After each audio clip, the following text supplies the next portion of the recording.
Après la mort du général de Gaulle, année après année, loi après loi, président de la République après président de la République, la France s'est lentement déconstruite.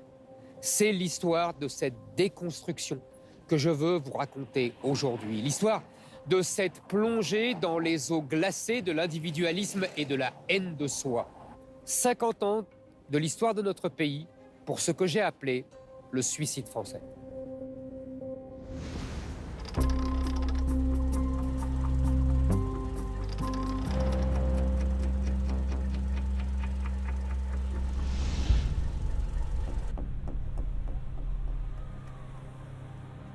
C'est ici, à l'emplacement du Vélodrome d'hiver, que le président Jacques Chirac, à peine élu, prononce un discours fondamental en juillet 1995 qui rompt avec la doctrine officielle du général de Gaulle dont il se réclame pourtant l'héritier.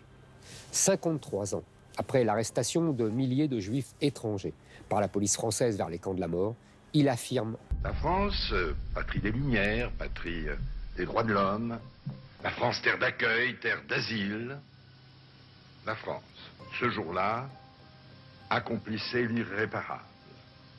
Manquant à sa parole, elle livrait ses protégés à leur bourreaux. » Des mots qui revêtent une importance politique, voire historique, considérable. La transgression chiracienne est vertigineuse. Pour le général de Gaulle, en effet, une France vaincue, sous la botte des Allemands, obéissant à son vainqueur, n'était plus la France, car elle n'était pas souveraine. C'est le régime de Vichy qui était responsable. Ainsi, par la magie du verbe chiracien, Vichy n'était plus coupable de crimes contre la souveraineté française, mais la France était coupable de crimes contre l'humanité. Alors que le maréchal Pétain avait été jugé après la guerre pour intelligence avec l'ennemi et non pour complicité de crimes contre l'humanité. Jusque-là, aucun président n'avait jamais accepté de confondre la France, et notamment celle de Londres, avec le régime de Vichy. Même diminué par la maladie, François Mitterrand n'avait jamais cédé, n'avait jamais accusé la France des décisions prises par Vichy. L'État français, c'était le régime de Vichy. C'était pas la République. Mitterrand avait résisté, Chirac, lui, cédait. En accusant la France et non Vichy, Jacques Chirac fut acclamé par les médias et une classe politique presque unanime. Mais le prix à payer ne fut pas négligeable. L'ère de la repentance était venue, la concurrence victimaire devint de plus en plus vive. Chaque communauté exigea à son tour sa loi mémorielle, sa journée commémorative, son crime contre l'humanité, son génocide. La France n'était plus cette Madone adorée dont on célèbre les hauts faits, mais une marâtre détestée qui a accumulé les crimes et les injustices. Chacun rêvait de devenir victime et d'acquérir cette puissance que la condition victimaire était censée avoir apportée aux Juifs. Quelques années plus tard, le 22 juillet 2012, pour célébrer avec éclat son arrivée récente à l'Élysée, François Hollande enfonça le clou un peu plus fort, dénonçant le crime commis en France par la France. La vérité, c'est que le crime fut commis en France, par la France. En une phrase, François Hollande enlève toute référence à l'Allemagne, aux nazis, à la guerre, à la défaite, comme si la volonté exterminatrice des Hitler, Himmler, voire Eichmann, était devenue négligeable, comme si toute contextualisation historique était désormais inutile. Emmanuel Macron inscrira ses pas dans ceux de son prédécesseur. C'est bien la France qui organisa la rafle, puis la déportation, et donc, pour presque tous, la mort. La France était devenue alors cette nation coupable en soi, pour toujours et à jamais. On m'a beaucoup reproché les quelques pages du Suicide français consacrées à la critique du travail de l'historien américain Robert Paxton sur Vichy. C'est le chapitre le plus choquant. Mais moi, je pense que la moi, réhabilitation de Pétain faite par Éric Zemmour, en faire sursauter plus d'un. Et en ça, Georges-Marc Benamou parle de vous en tant que l'idiot utile de l'extrême droite antisémite. Là, vous jouez un petit peu à ça. En tout cas, vous jouez avec le feu avec ça.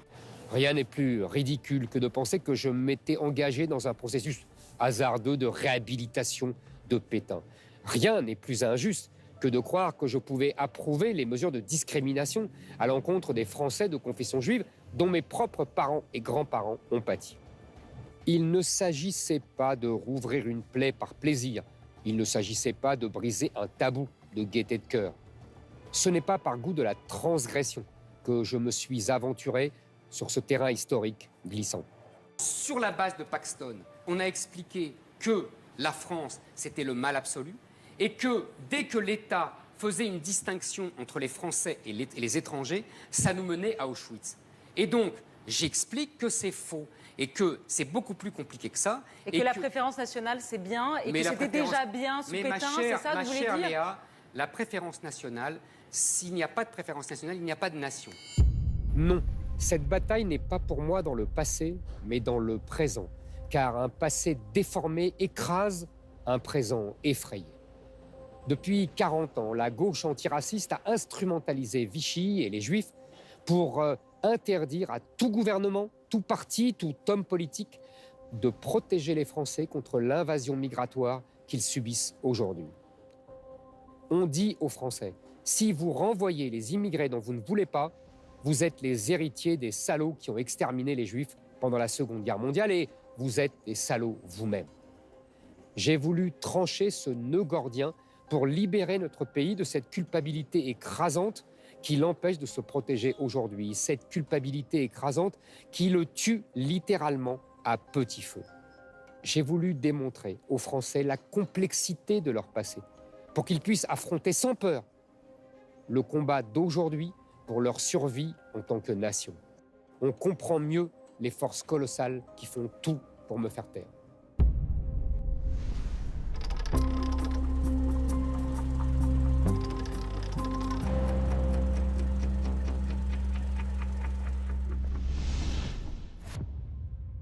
C'est ici, à l'église Saint-Bernard, dans le 18e arrondissement de Paris, que dans les derniers jours de l'été 1996, fut inventé un nouveau mouvement que l'on pourrait qualifier d'idéologico-mondain, le sans-papierisme. Les 300 Africains sans papier expulsés de l'église Saint-Ambroise en mars dernier occupent depuis cet après-midi une église du 18e arrondissement de Paris. Vers 20h, quelques 250 manifestants menés par des associations les ont rejoints. 300 immigrés illégaux, pour la plupart maliens, mais aussi mauritaniens et sénégalais, envahissent l'église et réclament leur régularisation. Le sans-papier est un bel exemple de la créativité sémantique des ateliers d'écriture d'extrême gauche. Le terme d'irrégulier renvoie à une fraude. Le terme de sans-papier renvoie à un manque, à une perte de quelque chose d'important, comme sans famille, sans logement, sans cœur. Voici un magnifique exemple de manipulation linguistique. Ce n'est plus le clandestin qui est en faute de ne pas avoir ses papiers, c'est l'État qui est en faute de ne pas les lui avoir donnés. Entrés illégalement sur le territoire national, nos chers sans-papiers sont contraints de rembourser au plus vite les réseaux criminels qui les ont amenés en France. Les deux piliers de l'économie clandestine sont le travail au noir et le trafic de drogue. Alors, s'ils ne trouvent pas assez vite de travail dans la restauration ou le bâtiment, le trafic de drogue leur tend les bras. Au fil des années, les liens se perpétuent. Mêmes passeurs, mêmes ethnies, mêmes familles. Pour de nombreux pays africains, les revenus envoyés par les immigrés à leurs familles constituent la première recette de leur balance des paiements. On comprend que ces États ne fassent rien pour récupérer leurs ressortissants. C'est au petit matin du vendredi 23 août à 7h30 que les CRS, passant par derrière la rue Saint-Bunot, derrière l'église, s'ouvrent un chemin à coups de hache devant un balai endiablé de caméras et de commentateurs qui croyaient assister à la rafle du Veldiv. Jusqu'au bout, ils tentent de faire barrage à l'assaut des forces de l'ordre. Eux, qui campent avec les réfugiés depuis des semaines, font un rempart de leur corps. Au même moment, devant l'entrée principale, les sans-papiers sont emmenés un par un vers les bus. Dans le calme, mais non sans appréhension, les familles ont peur d'être séparées. J'ai vu passer les enfants dans les cars. Bon, on a quand même les larmes aux yeux en voyant ça. Moi, je suis pas fier d'être français. Le mot rafle fut d'ailleurs employé avec une rare complaisance par tous les médias. Les cloches de l'église se mirent à sonner. Le père Coindé improvisa une prière. Le porte-parole des sans-papiers, Ababacar Diop, fut embarqué par les gendarmes mobiles. On apprit plus tard sa régularisation. Le mercredi 28 août, un charter emmenait des clandestins à Bamako, avec à l'intérieur un certain nombre de ceux qui avaient occupé l'église Saint-Bernard. Au même moment, plusieurs milliers de personnes défilent de la place de la République à Stalingrad pour protester contre ces expulsions. Le sans-papier se révèle une aubaine inespérée, un juif idéal qui permet de se parer des atours prestigieux du juste sans risquer de tomber sous les balles des SS ou de la milice. Au fond, une intervention dans une église, trier les gens, séparer les gosses des parents, ça vous rappelle rien? C'est les copains de Gaulle qui font ça. J'espère qu'ils se retournent dans sa tombe. À tous les Français qui n'avaient pu, ou voulu, ou osé sauver des Juifs en 1942, l'histoire bonne fille donnait une seconde chance. Le sans-papier n'est pas seulement le juif idéal, il est aussi le retour de la figure christique, pauvre étranger persécuté, venu sauver une société française décadente, coloniale et corrompue, qui a beaucoup péché. Le sans-papier est l'incarnation emblématique de l'alliance entre le MEDEF et l'extrême gauche, entre les libéraux et les libertaires, entre le costume 3 pièces et le blouson pâte au gaz, entre ceux qui veulent trouver une main-d'œuvre moins chère et ceux qui veulent remplacer l'homme blanc hétérosexuel occidental coupable de tous les maux et gratter au passage, comme ils disent, des énormes subventions que l'État et les collectivités locales déversent pour entretenir cette cohorte de pauvres attirés par un pays de cocagne, la France.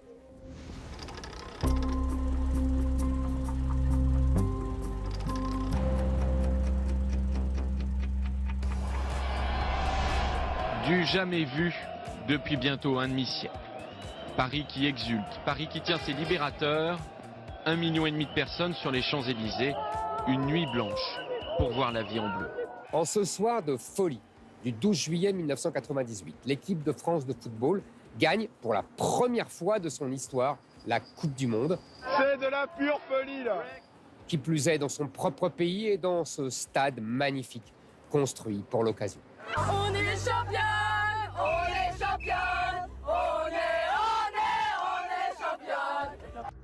Mais très vite, on sort du football pour entrer dans l'idéologie. Nos couleurs nationales ne sont plus bleu, blanc, rouge, mais black, blanc, beurre. Ce n'est pas la victoire de la meilleure équipe de football, mais celle de l'intégration et du métissage. Zidane est alors un Kabyle, Karambeu, un Kanak, Desailly, un Africain, Thuram, un Guadeloupéen, même Barthès est un Pyrénéen et Jacquet, un Forésien. C'est la foire du retour aux origines venues de partout, enfin, sauf de la terre de France. L'utilisation du football à des fins de propagande nationaliste, idéologique ou politique était alors l'apanage des régimes autoritaires.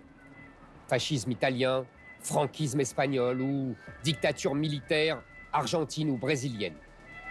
Cette fois, le football est instrumentalisé par les associations et la mouvance antiraciste et multiculturaliste.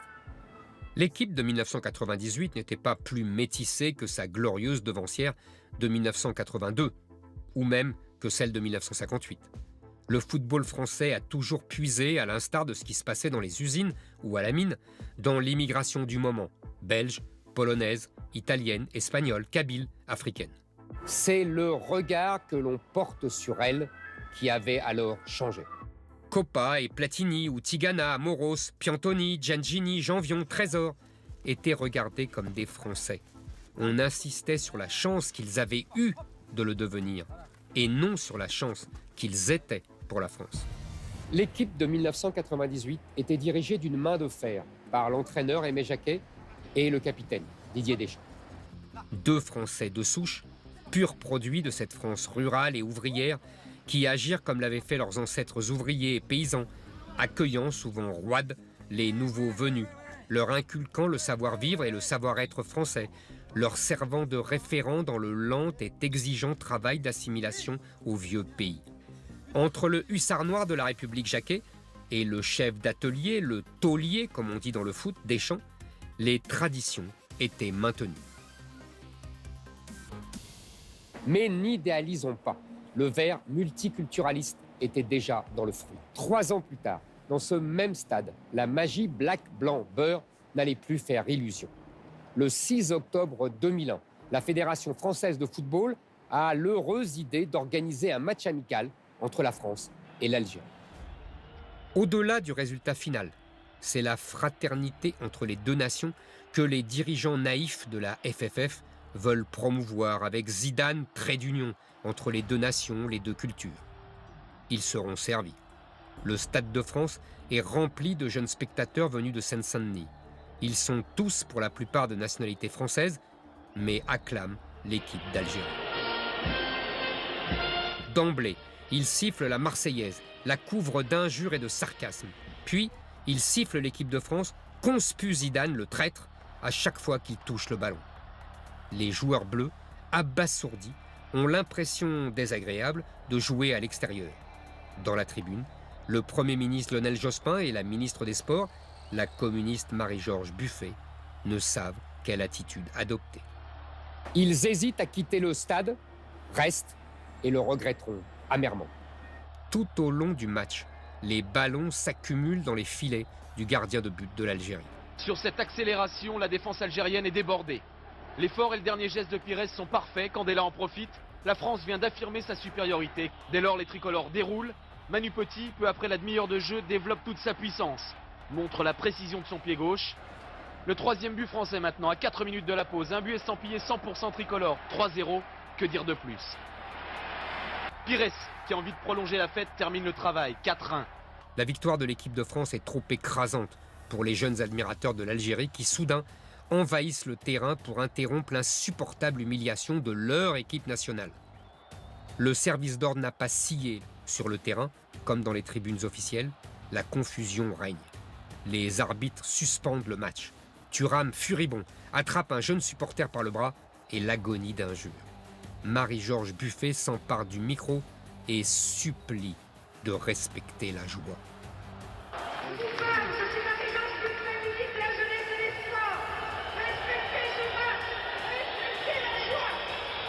Une bouteille d'eau lancée à toute force la manque de peu. Vous savez bien qu'on ne peut plus reprendre le match. Monsieur l'arbitre est le maître du terrain. L'illusion de la France black-blanc-beurre était déchirée.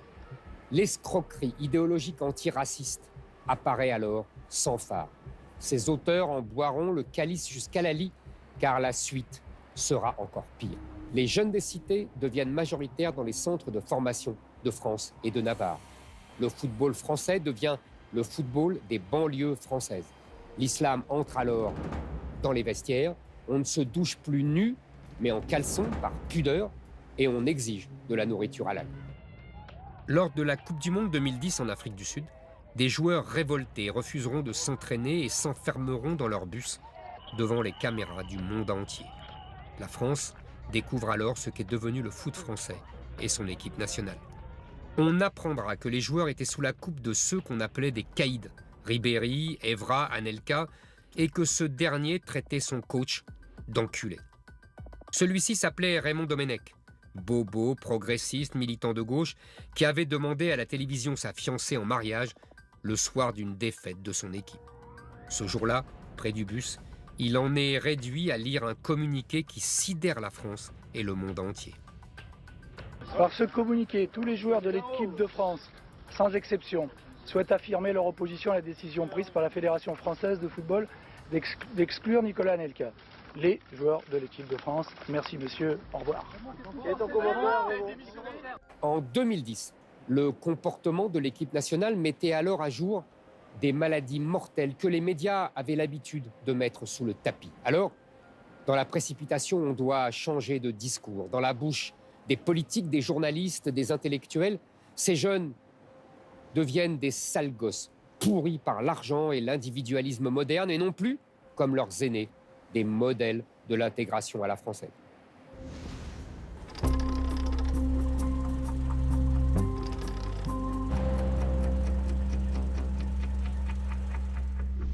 Il est 20h. Voici notre estimation du résultat du premier tour de l'élection présidentielle.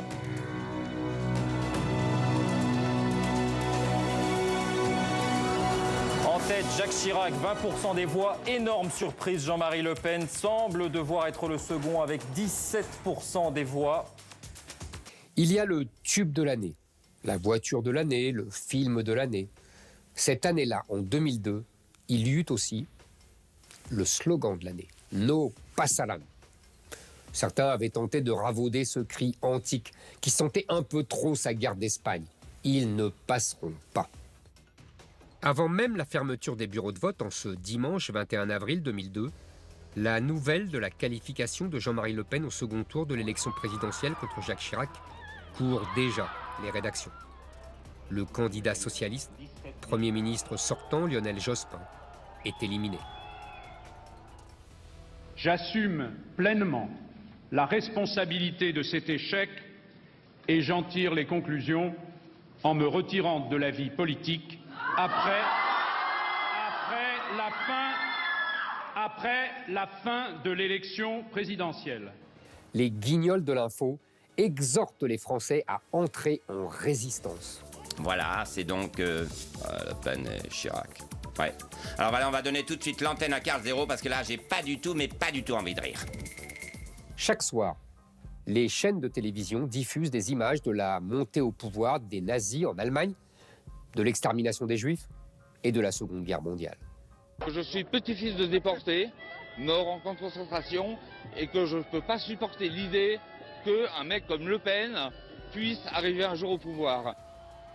Les lycéens descendent dans la rue en masse, encouragés quand ils n'y sont pas obligés par leurs professeurs. Les slogans ne sont pas d'un humanisme évident. Le Pen charogne, il faut brûler Le Pen. Peu d'analystes gardent la tête assez froide pour remarquer que le score de Jean-Marie Le Pen n'est guère plus élevé que ceux des présidentielles de 1988 et 1995, et que c'est avant tout la médiocrité de la campagne du candidat socialiste, l'enfermement idéologique et sociologique de la caste technocratico-européiste au pouvoir et la division de la gauche éparpillée en de multiples candidatures qui ont entraîné l'élimination de Lionel Jospin. Le candidat socialiste, sèchement battu, toute la classe politique appelle à voter Jacques Chirac afin de faire barrage au fascisme. Le Parti socialiste a toujours eu la même attitude. Il faut faire barrage à l'extrême droite, même si Jacques Chirac est un adversaire politique. Face à la configuration de ce second tour, le Parti communiste français appelle à utiliser le bulletin de vote Jacques Chirac. Les belles âmes qui, quelques jours plus tôt, lui reprochaient sa campagne centrée sur l'insécurité, qu'il avait naguère surnommé Facho Chirac, et s'était offusqué de ses propos sur le bruit et les odeurs des immigrés qui rendent fou son voisin, l'ouvrier français. Si vous ajoutez à cela le bruit et l'odeur, exalte cette fois le rempart de la démocratie. On dépasse tout ce qui s'est passé. La gauche, la droite, on n'en a plus rien à foutre. Aujourd'hui, tout ce qui compte, c'est qu'on fasse barrage à Le Pen. La machine de propagande tournait à plein régime. Chaque syndicat, chaque corporation, chaque autorité y allait de son appel pour sauver la République. Les évêques, les rabbins, les imams, les sportifs, les acteurs, les magistrats, les postiers, les avocats, les francs-maçons, la CGT, la CFDT et FO, la CGC, les ligues antiracistes, les mouvements homosexuels. C'est notre dernière chance de très grande manifestation pour que les gens votent Chirac dimanche. J'ai eu des cauchemars tout le temps. Jacques Chirac refusa d'accorder à Jean-Marie Le Pen le traditionnel débat d'entre les deux tours pour ne pas salir son manteau tout neuf de père de la nation. Moi, je lui offrais un duel.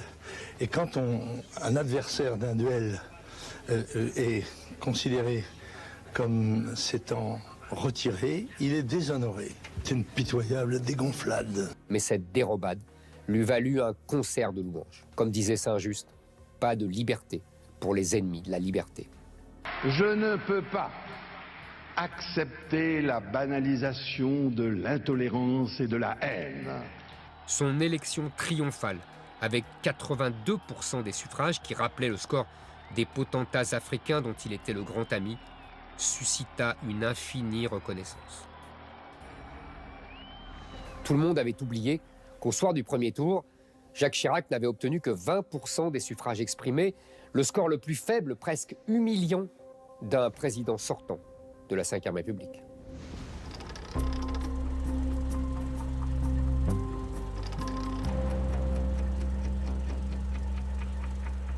Bonsoir. Flambée de violence cette nuit à Clichy-sous-Bois après la mort de 2 jeunes garçons électrocutés dans un transformateur EDF où ils s'étaient cachés. Voilà à quoi ressemblait Clichy-sous-Bois hier soir.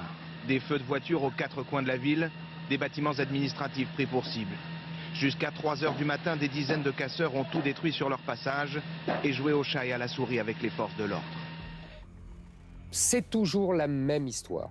Ce soir-là, à Clichy-sous-Bois, 2 adolescents, Ziad Benna et Bouna Traoré, s'enfuient devant une anodine ronde de police, sans qu'on sache s'ils voulaient dissimuler le produit d'un quelconque larcin ou s'ils craignaient une embrouille avec les keufs qui les auraient retardés pour le dîner familial. En tout cas, les 2 adolescents se précipitent dans un transformateur EDF et ils meurent électrocutés. L'émotion gagne bientôt leur cité de Clichy-sous-Bois. Insultes, colère, voitures brûlées, mais aussi bus, écoles, gymnases. La routine. Mais les nuits d'émeute succèdent aux nuits d'émeute, dans une folle sarabande qui ne semble jamais cesser. Cocktail Molotov, plaques d'égout, machines à laver jetées du haut des immeubles, tout est bon pour chasser l'envahisseur casqué de la police française. Une balle de gros calibre est même tirée plus tard sur un véhicule de CRS. Toute la soirée, les feux de voitures et de poubelles se sont multipliés, une vingtaine au total comptabilisés par les pompiers à 22 h 30. C'est à la fois un jeu, une télé-réalité, une jacquerie. Une guérilla urbaine où les jeunes combattants frappent, puis rentrent dans la foule, anonymes. Très vite, Clichy-sous-Bois fait école. Les forces de l'ordre ne savent plus où donner du casque. Jusqu'à 200 communes participent à ces nuits de fureur et d'ivresse. C'est une grande partie de la France des banlieues qui montre à la fois sa colère et sa force. Je ne sais pas s'il faut faire descendre l'armée ou quelque chose comme ça, mais il va falloir trouver une solution. Toute la classe politico-médiatique cria haro sur le baudet Sarkozy pour une phrase que le ministre de l'Intérieur avait prononcée quelques jours avant la mort des adolescents fuyards sur la dalle d'Argenteuil. Hein? Vous en avez assez, hein? Vous avez assez de cette bande de racailles. On va vous en débarrasser.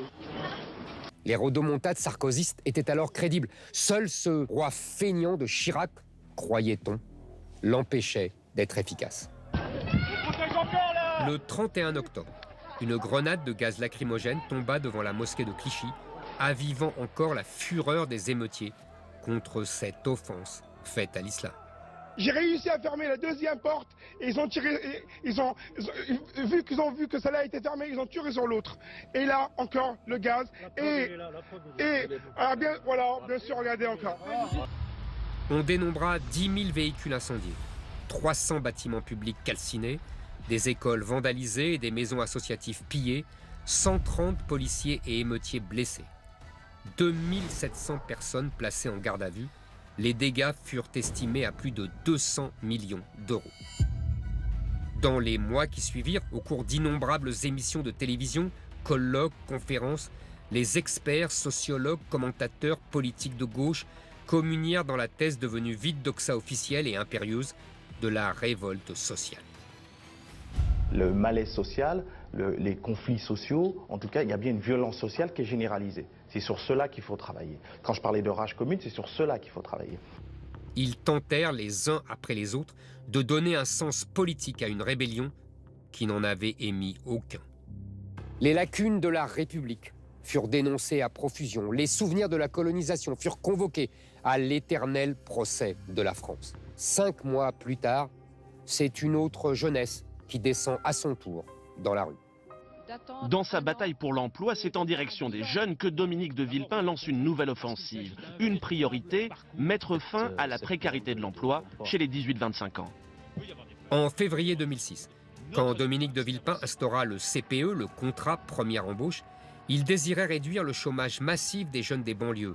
40% des garçons sans qualification, pour qui un SMIC trop élevé au regard de leur faible productivité constitue un obstacle à l'embauche.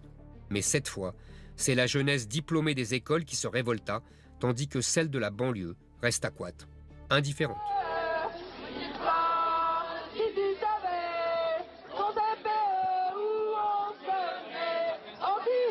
Aujourd'hui, ce qu'on propose à la jeunesse par le biais de ce CPE, c'est d'avoir le choix entre le chômage et la précarité.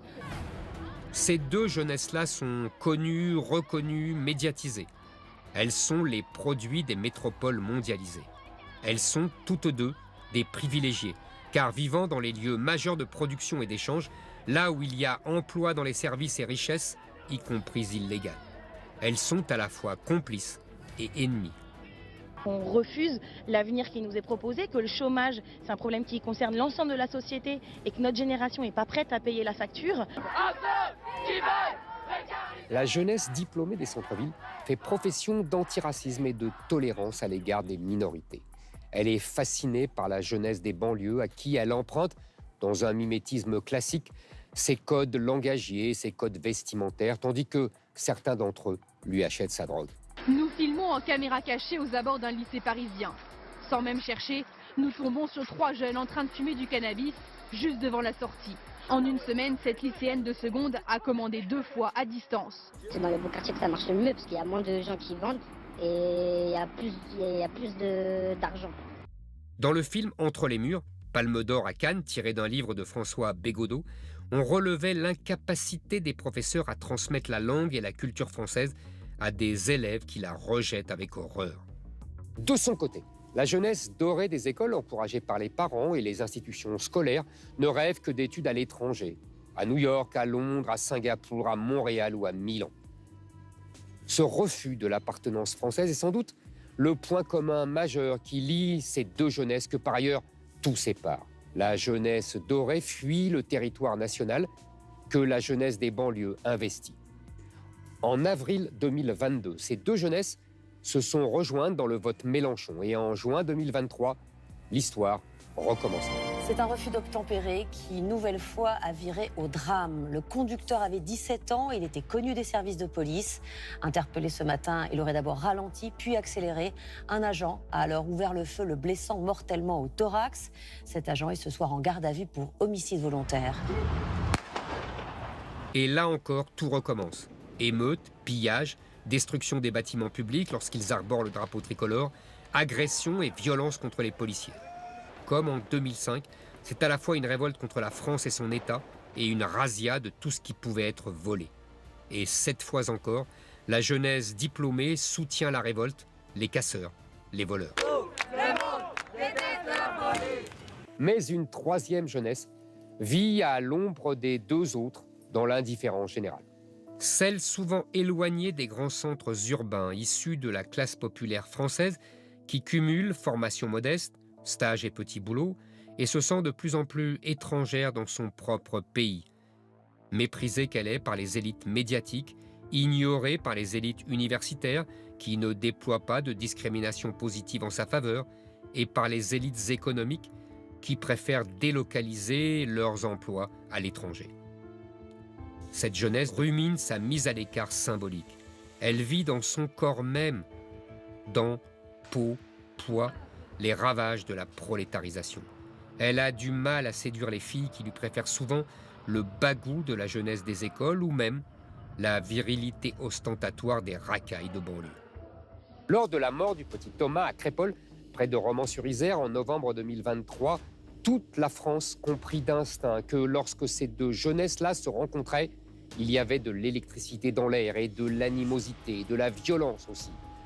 Autour de la conquête de territoires ou de femmes, selon des modèles anthropologiques ancestraux, faits de clans et de tribus. Et les gars sont arrivés de Romans à je ne sais pas combien, ils ont encerclé la salle des fêtes. Et puis après, c'est parti. Et en 2 minutes, tout s'est passé, des coups de couteau de partout. J'ai 18 ans, je vais avoir mon collègue qui est mort à 16 ans. À 16 ans. La France issue de la Révolution a craint pendant longtemps un affrontement entre ces deux jeunesses, deux produits de l'école laïque et l'école catholique. Notre avenir nous annonce un conflit encore plus terrible entre deux jeunesses, la jeunesse française et celle islamo-gauchiste, sans que l'on sache encore très bien comment cet avenir s'écrira.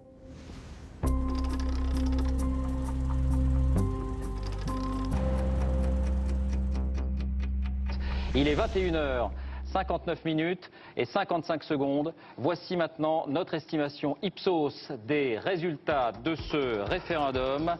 Les Français rejettent la Constitution européenne. Le non l'emporte largement, 55% contre 45% pour le oui. Un écart donc très important, le chiffre peut être affiné. Le référendum de 2005 avait été un énorme traumatisme pour les élites françaises. Elles avaient toutes appelé à voter oui. Le président de la République, Jacques Chirac, sa majorité parlementaire, son opposition socialiste et la quasi-totalité des grands patrons, des économistes, des intellectuels, des éditorialistes de radio et de télévision, des églises, de la franc-maçonnerie et les syndicats. Tous, ils avaient fait une ardente campagne pour l'adoption de la Constitution européenne. Nous avons insisté sur les enjeux importants, décisifs de ce vote. Pour l'Europe, bien sûr, c'est la marche de la construction européenne telle qu'elle s'est dessinée depuis ses fondations qui est en jeu. Et c'est aussi, bien sûr, en France, un enjeu très important. Pourtant, pendant la campagne électorale de ce référendum, le camp du non était divisé. Le Front National, les souverainistes, y compris de gauche, comme Chevènement, Fabius ou Mélenchon, les trotskistes avec Besancenot s'ignoraient. La gauche noniste réussit à orienter les débats sur la directive Bolkestein et sur l'arrivée massive des travailleurs à bon marché venus de l'Est, le fameux plombier polonais.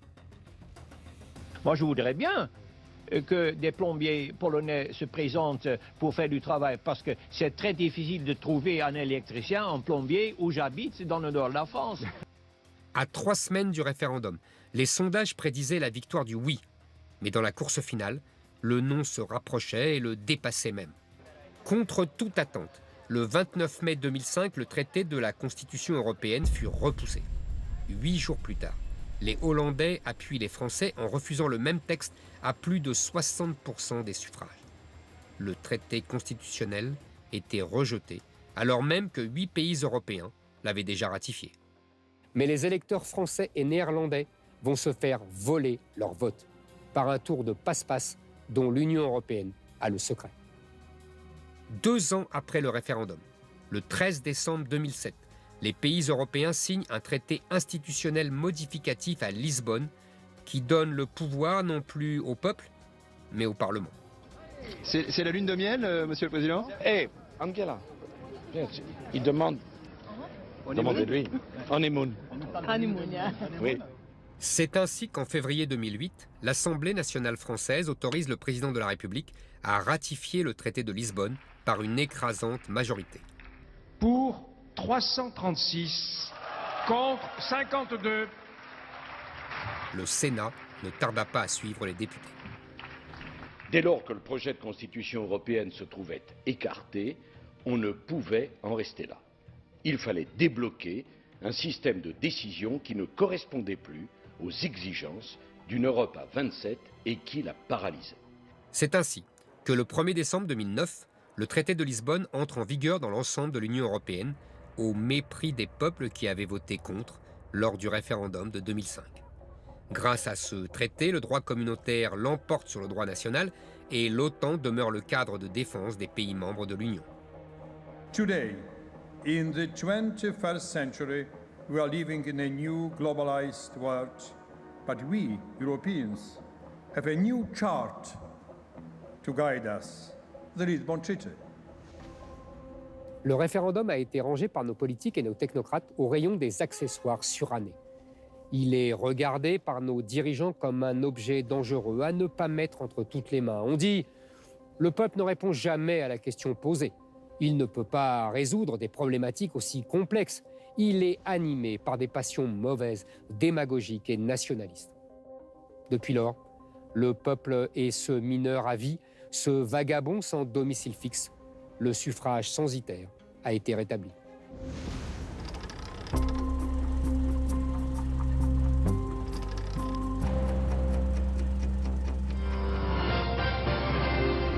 Bonsoir à tous. La France désemparée, édition spéciale sur cette fusillade dans une école juive à Toulouse. Un homme casqué a tué froidement 4 personnes, dont 3 jeunes enfants. L'émotion est immense, la campagne électorale est mise entre parenthèses. Nicolas Sarkozy évoque une tragédie nationale et annonce que le plan Vigipirate est porté au niveau maximum. C'est au nom d'une religion de paix et d'amour que Mohamed Merah tue 7 personnes à Toulouse et Montauban lors de 3 expéditions barbares sur un scooter volé. Parmi les victimes, 3 enfants juifs. Ce jeune franco-algérien a finalement été abattu par le raid lors d'un assaut qui a duré 32 heures. Les meurtres qu'il commet au nom du djihad ne font que commencer. 3 ans plus tard, le 7 janvier 2015, c'est dans ce bâtiment une autre équipe qui est visée, une équipe de dessinateurs, de journalistes, de caricaturistes, celle de Charlie Hebdo. Bonsoir à tous. La France frappée, la France blessée, 12 morts, 4 blessés dans un état grave. L'attaque contre Charlie Hebdo est l'attentat le plus meurtrier depuis plus de 50 ans. Parmi les victimes, 4 dessinateurs, Cabu, Wolinski, Charb, Tinius. Charlie, c'était l'esprit 68ard qui ne voulait pas mourir. Un esprit de 68 dont j'étais devenu un des plus vibrants contempteurs, mais dont je me souvenais à ce moment précis qu'il avait aussi fait la joie de ma jeunesse rebelle et avide de liberté. Mais les rebelles avaient pris le pouvoir. Ils étaient devenus journalistes, magistrats, universitaires, ministres, tous prêtres de la nouvelle religion des droits de l'homme. Dans ce nouvel ordre, Charlie Hebdo avait essayé de maintenir l'ancienne ligne.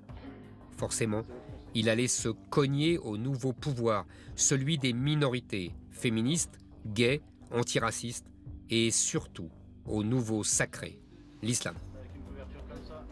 Les frères Kouachi ignoraient tout de ses complexités psychologiques et de ses références historiques.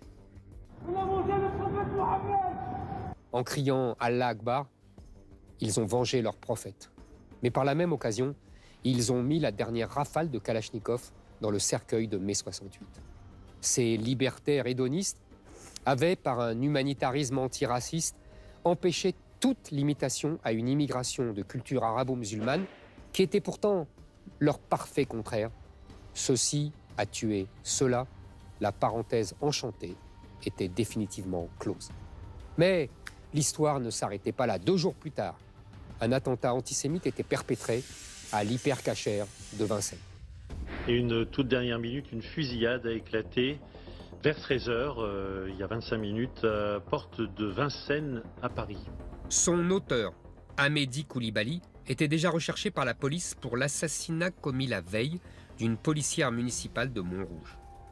Lourdement armé, il tue immédiatement 3 personnes et en prend en otage 17 autres, dont l'un sera tué peu après. Se réclamant de l'État islamique, Koulibaly demande la libération des 2 frères Kouachi qui, au même moment, sont assiégés par les gendarmes à Dammartin en Goële. À la porte de Vincennes, Koulibaly est abattu par les hommes du RAID et de la BRI. Alors qu'à Dammartin en Goële, l'assaut est donné.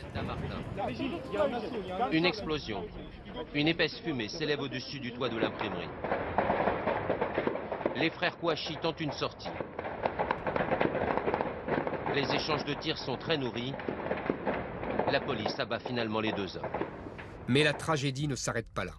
Quelques mois plus tard, le 13 novembre 2015, 3 commandos lancés par Daesh attaquent la capitale. Au Stade de France, où l'équipe de France de football joue contre l'Allemagne, 2 kamikazes qui n'ont pas pu atteindre les tribunes se font sauter aux abords du stade. Barrez-vous, barrez-vous! Il y a des attentats, il y a des attentats! À quelques minutes d'intervalle, dans les 10e et 11e arrondissements de Paris, le 2e commando mitraille les terrasses de café alors que la 3e équipe entre dans le Bataclan, une salle de concert où se produit alors le groupe américain Eagles of Death Metal.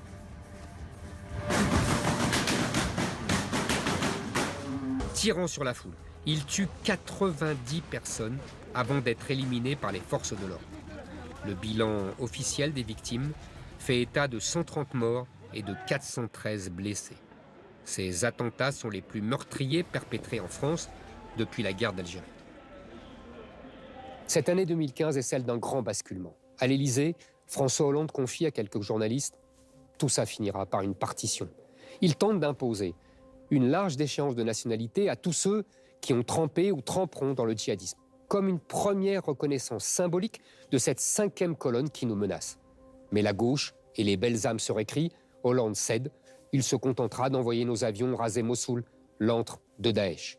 Mais sur le plan intérieur, il n'osera plus rien faire contre la menace qui grandit de jour en jour. Avec Macron, ce n'est guère mieux. Comme si la société française était pressée de revenir à son quotidien et de remettre sur ses yeux le bandeau que la violence barbare de Daesh lui avait arraché. Comme si tous s'empressaient de crier comme Jeanne du Barry au pied de l'échafaud « Encore 1 minute, monsieur le bourreau ».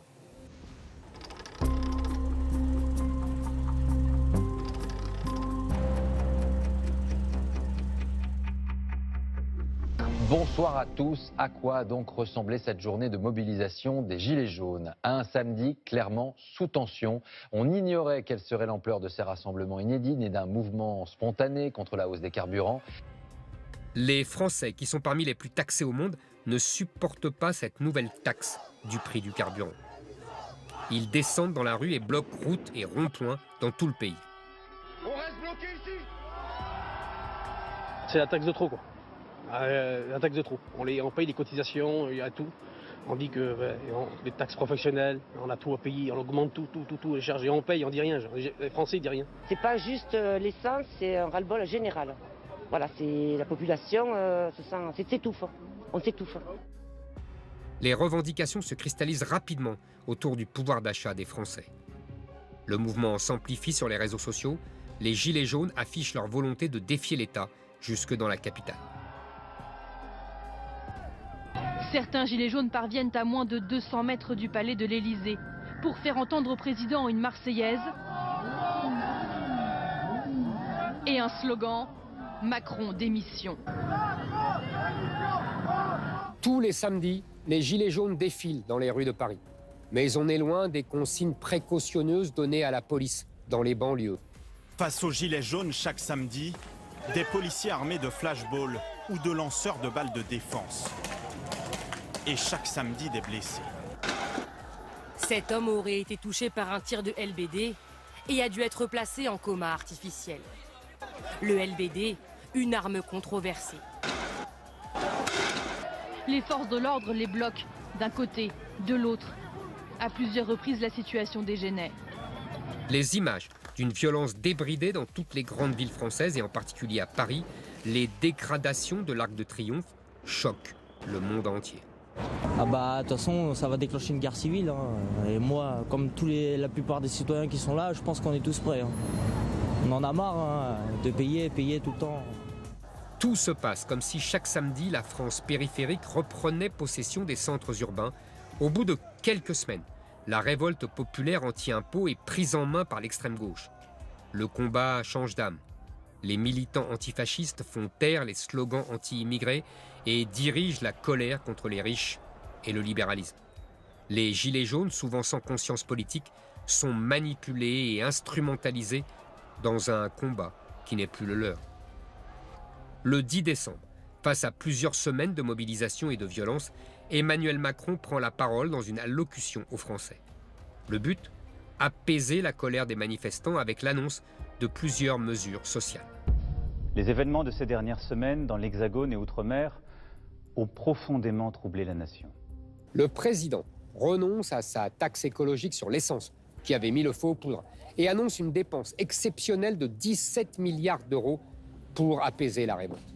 Il a eu très peur. Un hélicoptère était prêt à l'exfiltrer au cas où les émeutiers auraient investi l'Élysée. Désormais, le président n'hésitera plus à déverser des milliards pour acheter la paix sociale. Je demande au gouvernement et au Parlement de faire le nécessaire afin qu'on puisse vivre mieux de son travail dès le début d'année prochaine. Le salaire d'un travailleur au SMIC augmentera de 100 € par mois dès 2019, sans qu'il en coûte 1 € de plus pour l'employeur. Pour ceux qui touchent moins de 2 000 € par mois, nous annulerons en 2019 la hausse de CSG subie cette année. L'effort qui leur a été demandé était trop important et il n'était pas juste. Le quoi qu'il en coûte deviendra la marque de fabrique du macronisme. Et tant pis pour le budget qui croulera sous les dépenses et la dette qui va exploser. 1 000 milliards en 7 ans. Du jamais vu dans l'histoire de France. Macron, c'est la Pompadour au pouvoir. Après moi, le déluge.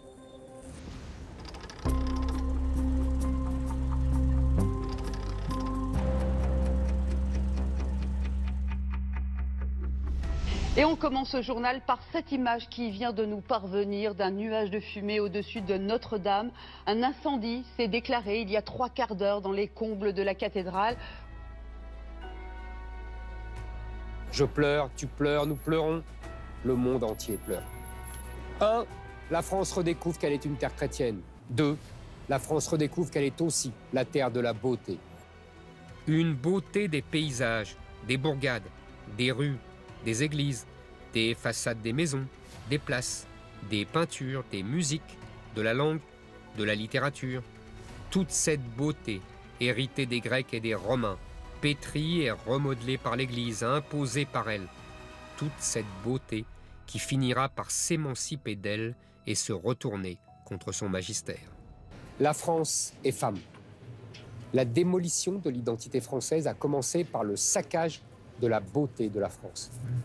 On a méprisé le culte de la beauté au profit d'une conception de l'art conceptuel qui privilégie l'intention et le message révolutionnaire. Dès 1939, l'écrivain Jean Giraudoux nous alerte. Il écrit « Il se poursuit sur tout le territoire un sac général de nos richesses naturelles et urbaines. Tout ce qui, en France, ressemble à la France, suscite bientôt un iconoclaste, et cet iconoclaste est français. Et la caractéristique la plus surprenante de ce carnage est la facilité avec laquelle il peut s'opérer. Nous devons arrêter ce saccage qui dure depuis près d'un siècle. Défendre et sauvegarder les traces de la beauté française, c'est défendre et sauvegarder l'identité française. Mais il ne faut jamais désespérer de la France et des Français. C'est quand on désespère le plus d'eux qu'ils nous étonnent et étonnent le monde. Notre-Dame en fumée, Notre-Dame saccagée, Notre-Dame éventrée, mais Notre-Dame restaurée, Notre-Dame réhabilitée, Notre-Dame ressuscitée, ressuscitée par son peuple de petites mains habiles, petites mains expertes, d'une habileté et d'une expertise qu'on croyait à jamais perdues, à jamais disparues. Une habileté et une expertise héritières de ces glorieux devanciers, de tous ces artisans anonymes glorifiés par Victor Hugo, qui ont réalisé cette merveille de Notre-Dame il y a 1000 ans, pour la plus grande gloire de Dieu, pour la plus grande gloire de la France. Aujourd'hui, c'est tout un peuple qui doute de son destin. Alors que faire? Oh, il ne faut pas se mentir, on ne reviendra pas à la France des années 50 ou 60. Mais on peut s'en inspirer, pour son énergie, son élégance, son art de vivre. Les révolutions s'inspirent souvent du passé. Les hommes de la Renaissance avaient les yeux rivés sur l'Antiquité, et les révolutionnaires de 1789 rêvaient d'empire romain. C'est en s'inspirant d'un passé glorieux qu'on invente des lendemains qui chantent.